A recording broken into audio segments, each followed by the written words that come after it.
Hola a todos, deseando que se encuentren bien. Soy Edgar Blessing. Este es para el curso de instalaciones especiales. Vamos a ver ahora la parte de iluminación de exteriores. Para ver un proyecto de lumínico en exteriores, se tiene que saber un poquito de la física óptica para que ustedes tomen decisiones. No nada más es tan fácil, aunque quizá ya dentro de poco todo sea LED. De todas maneras, la física es la misma. Bien, ¿qué es lo que necesitamos? Bueno, la luz empezó hace 12.500 millones de años, cuando Dios dijo, hágase la luz, y vio Dios que la luz era buena, y separó Dios la luz de las tinieblas, y llamó Dios a la luz día, y a las tinieblas llamó noche. Y fue la tarde y la mañana de un día. El cuarto día Dios creó el sol y la luna, seguramente porque vio que cuando se hacía el día era oscuro y la noche también. Entonces creó el sol para el día y la luna para la noche. Entonces creó dos lámparas, el sol en el día y la luna en la noche, para que no estuviéramos tan oscuras. Esto dijo Dios. Estas son fuentes de luz natural. Y se puede notar desde antes que apareciera la humanidad, nuestro planeta ya tenía una lámpara denominada por Dios el Sol, que es el único reactor de fusión. Requerimos para sintetizar los nutrientes terrícolas y la energía del Sol a plantas verdes.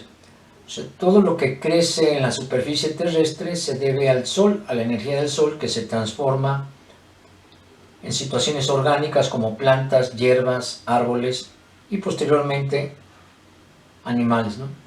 Dice que junto con su clorofila tenemos el oxígeno. Aparte del oxígeno que emanan las plantas verdes, nos sirve para respirar al resto de animales, la mayoría de los animales. Y a la vez sus frutos, estos durante el día, y por la noche fue, aunque más tenue, por reflexión de los rayos del sol. O sea, en este caso ahora la luna sería como un espejo, ¿no? Los rayos del sol sobre la luna, y esta a su vez a la parte oscura de nuestro planeta para la noche. Entonces tenemos dos lámparas. Aún así, con estas dos gigantescas lámparas no ha sido suficiente en los últimos 200.000 años de los 4.5 mil millones de años que tiene nuestro planeta. En la prehistoria descubrió el hombre el fuego y lo utilizó para obtener calor y cocer alimentos, sin tardar mucho en usarlo para la iluminación de sus cavernas mediante las llamas. La luz solar se aprovecha durante el día. De este modo, la llama de la paja o ramas fue la primera forma de iluminación artificial empleada o desarrollada por el mismo hombre. Después de las fogatas aparece la vela. La historia indica que fue inventada en los siglos XIII y XIV a.C. por los egipcios, quienes la labraban con ramas embarradas con sebo de buey o corderos, muy semejante a la antorcha. Muy seguramente dicen que con esto pintaban dentro de las pirámides o de sus templos, aunque unos dicen que no han encontrado tizne, ¿no?, dentro de las pirámides o de los templos. Bueno, entonces muy semejante a una antorcha, pero las velas como tal y conocemos ahora, comenzaron a fabricarse en la Edad Media con sebo y cera de abeja. Esto ya fue algo elaborado por el hombre, no nomás era con varitas o ramas. La técnica de fabricación de las velas se desarrolló en forma independiente en diversos lugares, en diferentes continentes, a partir del año 500 a.C. Esto es aproximadamente un poco antes de Alejandro Magno, ya en épocas de Platón, Pitágoras, Ptolomeo, Seneca, Tales de Mileto, ¿no? Dice, los romanos fabricaban velas de sebo por inmersión. En China se fabricaron velas con grasa de ballena durante la dinastía Qin. Son 221 a 226 años antes de Cristo. También en la India, la cera de canela hervida se usaba para fabricar velas para los templos. Entonces, tanto en África, Asia y Europa ya hacían sus intentos para fabricar velas y una manera de iluminarse. Esto que acabamos de ver entonces, la vela o candela, candle en inglés, es la intensidad luminosa de la fuente artificial contemporánea. Ahora imagínate, ya puedes tener 150.000 velas en una fuente puntual. Bien lo que ha avanzado la tecnología, de 1 a 150.000. ¿Qué es lo que hacían los antepasados? Si querían leer, quizá una vela no era suficiente, entonces traían un candelabro de 7, 10 o quizá más velas, ¿no? Para poder leer o hacer un trabajo más detallado. La candela es una de las unidades básicas del sistema internacional. Si ustedes recuerdan, las vimos en la primera clase. Esto está definido en la Conferencia de Pesas y Medidas de 1948 en París. México es un país miembro y fue también inauguró esta conferencia de pesas y medidas, ya que había mucha relación de Francia con la invasión de José Bonaparte. Entonces hay mucha relación con ellos y nos invitaron. Bueno, esto ustedes lo recuerdan, fue la primera clase. Son los 7 parámetros fundamentales, donde les comenté que fuera de el mol, cantidad de sustancia, esa no la vas a manejar como constructor o arquitecto. Y las otras 6 sí. Ahora vamos a ver temperatura de color, los grados Kelvin. Y la temperatura absoluta, recuerden que es cuando el electrón deja de girar o da su spin. Esto es, para que tengas una idea, menos 273 grados centígrados. Corriente eléctrica es el ampere, en las que llevamos comentados, tanto el sistema internacional como el inglés, manejamos las mismas nomenclaturas, las mismas unidades. La intensidad luminosa, la que hemos estado hablando, la vamos a medir en base a nuestra primera fuente hecha por el hombre, que es la candela. De ahí viene, ¿no? De la vela. Y también las complementarias, el ángulo sólido, ya que estamos en la parte de iluminación. Esto es importante, recuerden que es un cono, es el volumen de un cono, en este caso óptico. Ustedes quizás lo vean, vean desde un punto de vista acústico, pero también puede ser electromagnético, ¿no? Entre otras aplicaciones, lo que es el ángulo sólido. Y esto viene, acuérdate, lo que hizo un arquitecto egipcio, Imhotep, de tomar diferentes diámetros del fuste de una de las columnas. Ya ves que los griegos, perdón, los egipcios, no es como los griegos que tienen su fuste del todo cilíndrico. Aquí las columnas son como en base de Coca-Cola, ¿no? Empieza como gordito, se adelgaza y luego vuelve a ampliarse el diámetro.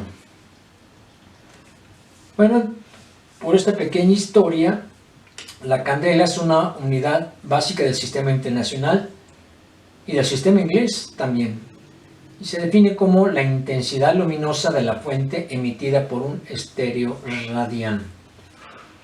Entonces, si tienes 2 candelas, emitiría más, ¿no? Más intensidad. Tienes 3 candelas, su intensidad iría incrementando. Bueno, entonces la candela, el primer objeto lumínico hecho por el hombre. Obviamente que la fogata o la antorcha, pues es una varitas ardiendo, ¿no? El estéreo radián, ¿por qué es importante en la iluminación? Bueno, porque imagínate una gigantesca esfera de 2 metros de diámetro.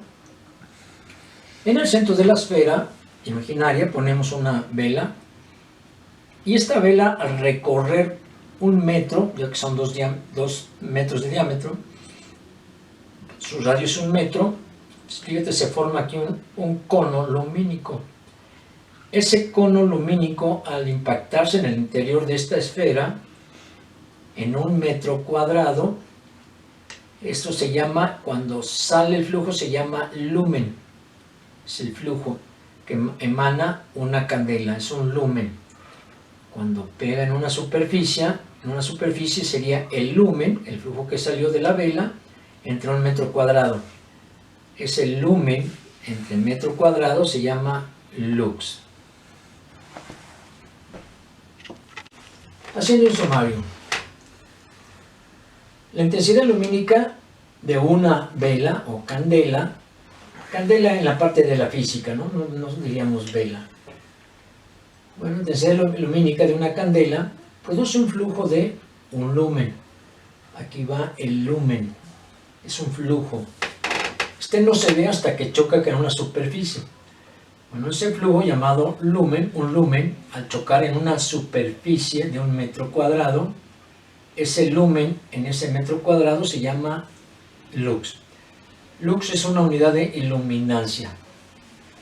Y esto se ve en el estéreo radián. Este es un cono sólido, que lo pueden ver. Aquí está el diferencial del cono, ¿no? Emitido por una candela. Bien, este es el estéreo radián óptico. Quizá hayas visto el estéreo radián acústico en otra materia de instalaciones. Esto es importante por la situación del cálculo de iluminación, que dominen estos 4 parámetros ópticos. Bien, ¿cómo se define estéreo radián? Es la unidad de medida de ángulo sólido, ya lo vimos atrás, el símbolo es SR, estéreo radián, refiriéndose a un cono de vértice en el centro de una esfera, abarcando un área de 1 metro cuadrado de lado igual al radio de la esfera. Lumen, ya lo habíamos comentado, equivale a una candela por estéreo radián, o flujo luminoso total de la fuente, que es una candela. Lux, quedamos que es cuando toca el lumen, el metro cuadrado, ¿no? En el sistema internacional es la iluminancia o nivel de iluminación, donde lux es igual al lumen entre metro cuadrado. Espero que en su curso anterior les hayan dado una tabla o hayas sacado copias de una tabla de luxes. Estos luxes ya lo hicieron físicos y ópticos para el bienestar de una actividad humana. Entonces son como 200 situaciones diferentes y esto lo tenemos que ver en una lámpara, se llaman los luxes. Ojalá que esto lo puedes obtener de los catálogos, libros o manuales. Se va a requerir, lo vas a requerir constantemente. En fotometría es la medida de intensidad lumínica. Bien, ¿qué es la luz? Es una manifestación de la energía. La luz es una manifestación de la energía, ¿no? Pero en forma de radiación electromagnética. Eso tiene que ver la electricidad y el magnetismo, afectando al órgano visual. Ese órgano visual, en nuestro caso, y para cualquier animal, es el ojo. Nada más que este animal, disculpando, el que nos interesa es el humano, el hombre. Y el único ojo al del hombre es el mismo hombre.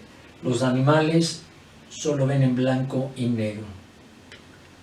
Dicen los últimos estudios que los primates superiores empiezan a ver el rojo, hasta donde he llegado. Los demás es blanco, negro y todos la gama o colores de gris. Mira, la luz es una energía electromagnética radiante, o sea que sale de una fuente en forma senoidal. Bueno, puede ser senoidal o cosenoidal, realmente es lo mismo, ¿no? Dice que depende de 3 parámetros físicos. Esto es importante que lo sepan. Longitud de onda, que es la distancia entre cresta y cresta, ahorita lo vamos a ver. Amplitud es la altura de la senoidal o cosenoidal, que puede ser, es lo mismo, ¿no? Y frecuencia, cuántas ondas de estas aparecen por segundo. Para que lo vean más explícitamente, son 3 parámetros que se van a manejar continuamente. Longitud de onda es la distancia entre cresta y cresta. Ya quedamos que en este caso es una senoide. ¿Por qué? Porque empieza en 0. Fuera una cosenoidal empezaría aquí, ¿no? Bueno, entonces longitud de onda puede ser entre cresta y cresta o valle y valle, y eso se llama longitud de onda. Amplitud Y es la distancia entre el punto medio de la senoidal y la parte más alta, o puede ser la más baja. Esto se llama amplitud, que también tiene que ver con el ojo humano, y esto es importante. Y lo que nos hace falta es la frecuencia. En este caso, mira, tenemos una frecuencia de 1, 2, 3 ondas en un segundo. Si tuviéramos 5, sería más frecuencia que la que tenemos aquí. Si nada más fueran 2 ondas, sería menos frecuencia que las que tenemos aquí. Entonces, dependiendo qué cantidad, es o más frecuente, más ondas, menos frecuente, menos ondas. Que esto tiene que ver con los colores. Espectro electromagnético, refracción. La refracción no es otra cosa más que el desglose o la ruptura de un haz. Un haz es blanco.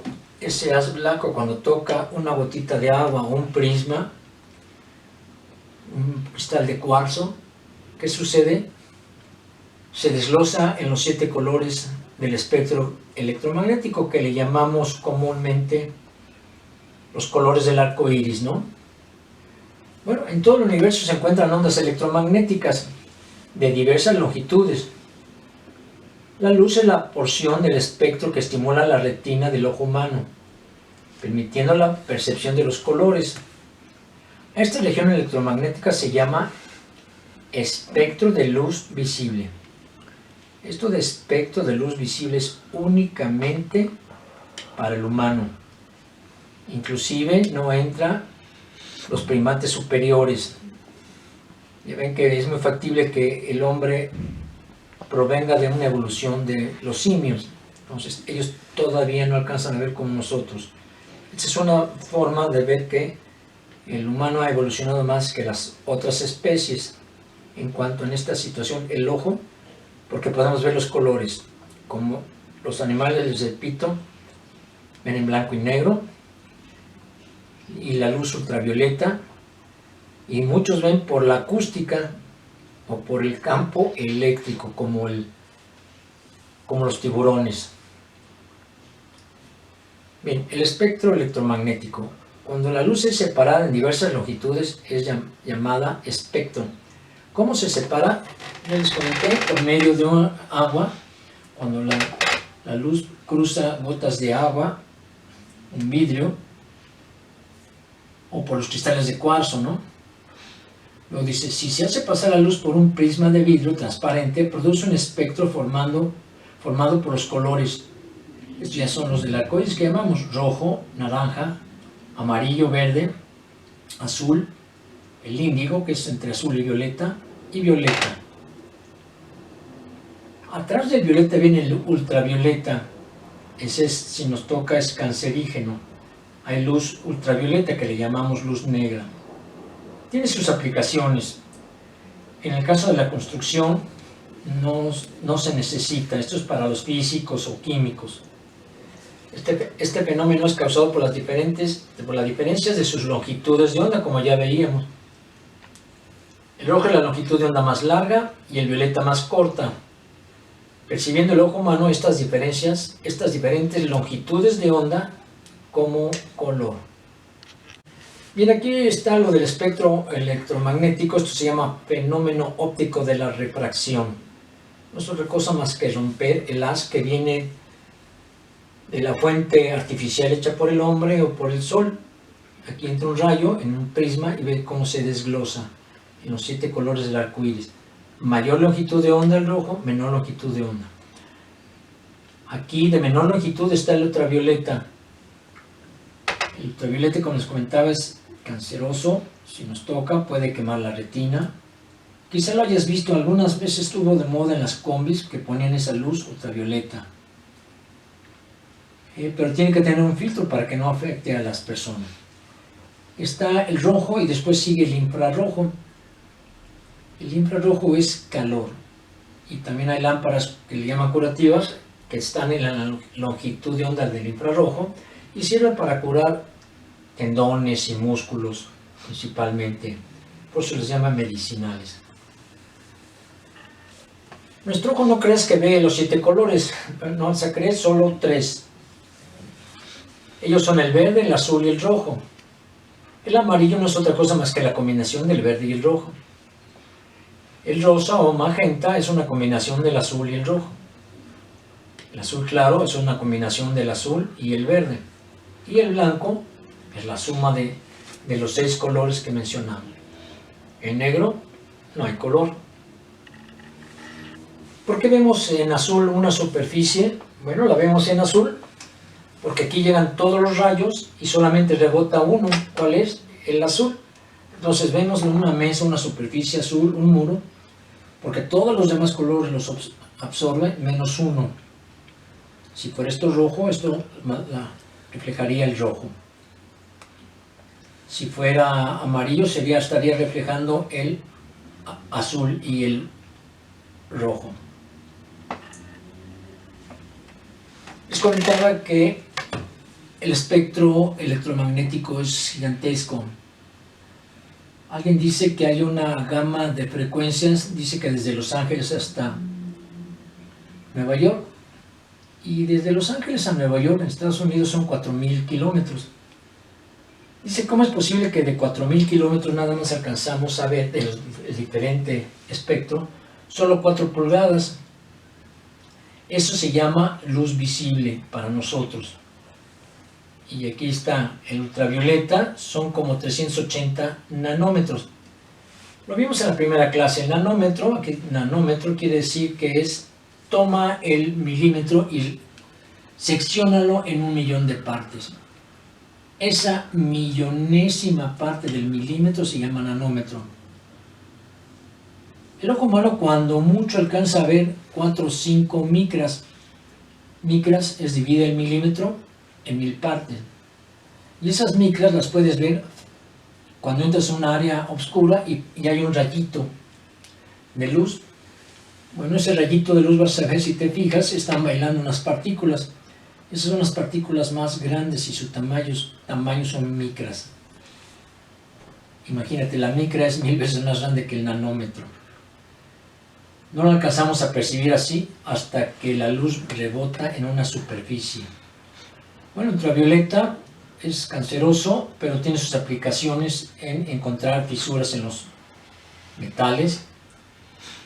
Bueno, antes se usaba en las discotecas, creo que ya no existen las discotecas, en las combis, no sé, creo que ya se quitó la fiebre de poner luz ultravioleta en las combis, pero tiene aplicación. Por ejemplo, ahorita que tenemos problemas con las pandemias, es conveniente que la persona usara gafas con filtros ultravioleta y se fuera bañada por esto. ¿Por qué? Porque esto mata el COVID, pero hay que tener cuidado, ¿no?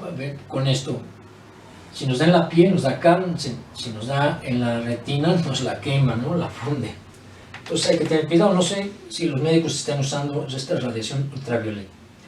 Bueno, de aquí para acá son radiaciones sanas, o sea, ya no nos causan daños, al contrario, nos dan el beneficio de percibir los colores. Y el infrarrojo es calor. Esto lo puedes notar cuando vas a la playa y te quemas un poco.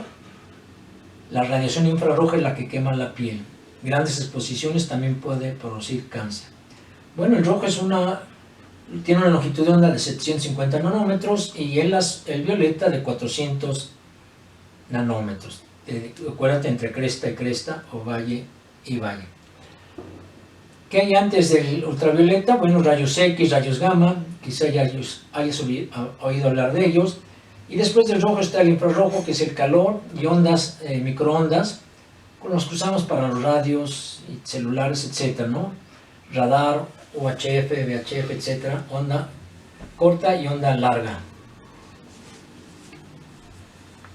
Hemos hablado de que el que nos interesa es el ser humano, es el hombre. ¿Por qué? Porque ustedes hacen resguardos para el humano. No se dedican a hacer para osos o otra cosa, ¿no? El ojo tiene 3 cubiertas principales: la córnea, la esclerótica y la retina. La córnea es la parte superficial y en la córnea, en la parte de enfrente, hay un puntito negro que se llama pupila. El iris es el color del ojo y es un diafragma. ¿Qué es un diafragma? Es como una lente de la cámara. La abre para que entre más luz, la cierra para que entre lo menos luz. Entonces, ese puntito negro llamado pupila lo regula el iris. Bueno, y ahí entró el lazo, ponte. Esto se llama humor acuoso. ¿Qué es? Pues prácticamente es agua. Esto es agua, por eso se llama humor acuoso. ¿Y qué hace el agua? Les comentaba, refracta. ¿Y qué es refractar?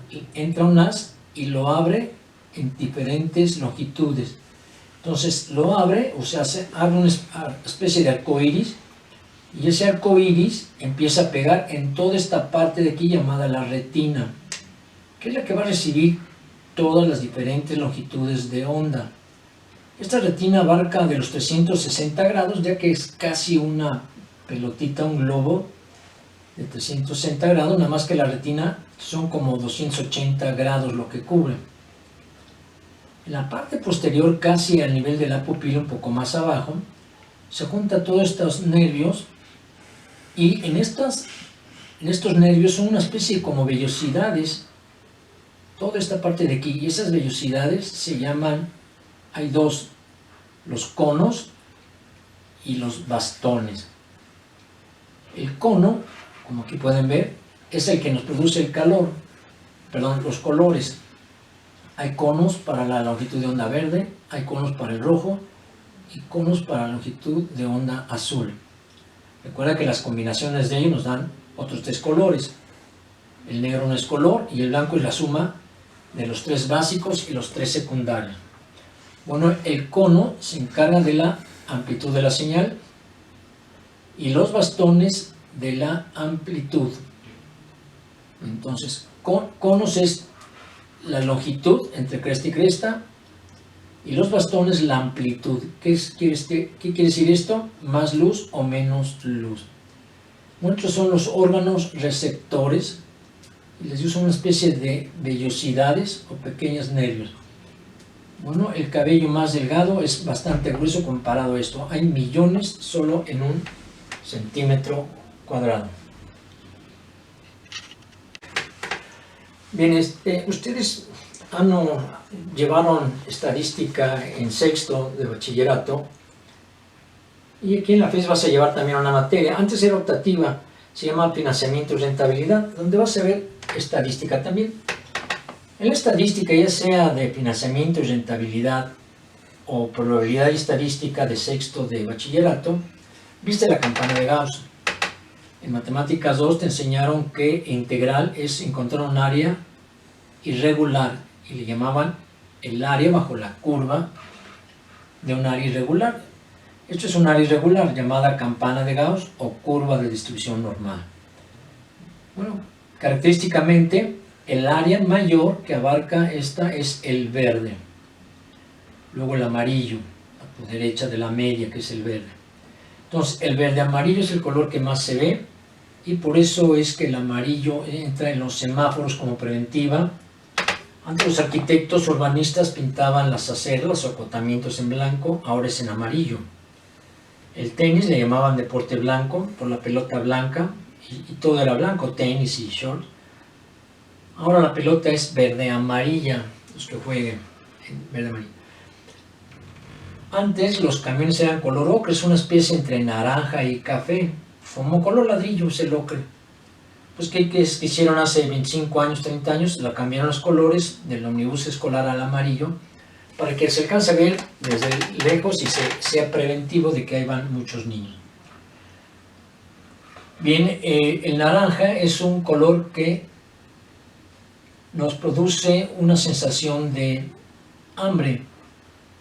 En los años 60, a finales de los años 60, por la época de la Olimpiada Mexicana, llegaron o se abrieron una serie de cadenas. Unas todavía existen, Vips o Tox, pero llegaron otras como Wings, Vips, Lenis, Wing y Wings. ¿Y qué crees? Sus alfombras, sus persianas, el mobiliario, los platos, todos terminaban en colores naranja o rematados en naranja. El arquitecto lo pensaba, y sí tiene razón, para producir hambre. Posteriormente cada quien fue tomando los colores de su institución, y ya se perdió esa parte de naranja. Bueno, el naranja produce hambre, el rojo es pasión, el azul es relajamiento, el verde también es relaja y el blanco es asepsia, ¿no? Por eso en medicina los médicos odontólogos usan el blanco porque el blanco te da sensación de limpieza. Cualquier cosita o manchita se ve que hay algo de suciedad, entonces para que refleje limpieza es el blanco. Bien, esta es la parte de la óptica, de la iluminación, de la física, que tienes que saber de ella. Esto ya es un repaso de tu curso anterior, el de instalaciones eléctricas y lumínicas, pero es importante que lo recalques. En base a esto, es importante que el arquitecto tome sus decisiones. El ingeniero arquitecto, el ingeniero civil, el ingeniero electricista, él dice, el manual dice que debe haber 600 luxes y hay hasta más de 600 luxes. Los conductores son los ideales, ya pusimos bien los condulets y los tableros de distribución. El arquitecto va más allá de ello. Tiene que ver la parte de la psicología y comportamiento humano. Entonces, ustedes llevan teoría del color o diseño de interiores. Entonces, es importante ver esta situación. La iluminación, pues, obviamente que es súper básica en el diseño de interiores. Bueno, continuamos en la siguiente clase sobre la iluminación exterior. Gracias por la atención.